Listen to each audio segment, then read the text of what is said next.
So today mga ka-Pedro, galing po tayo ng pick up ng materials. Dito po, Rhode Island Road. Isang road at isang lang muna tayo. So ito yung mga row natin, no? At saka hen para sa ating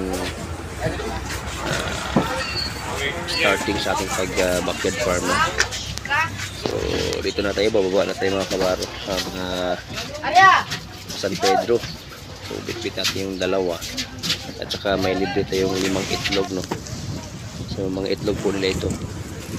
So dito po tayo sa Olango Island, pauwi na tayo. So daming pasahero at yan na, bumaba na ako. So ayan, so nagantay lang ako ng sasakyan pa uwi.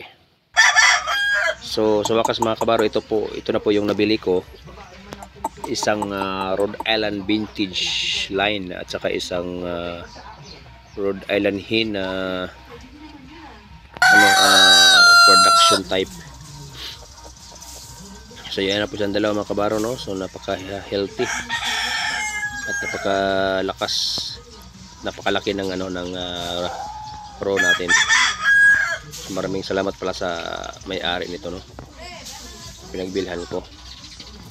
So galing pa to, galing Compostela, Cebu. So yan, napakaganda. Tsaka napakabarako ng lalaki. Tsaka yung hen, napakalaki din, no? Ang size niya. Actually, dadagdagan ko pa sila kasi konti lang, no? So sana maparami ko sila. So maraming salamat at abangan nyo.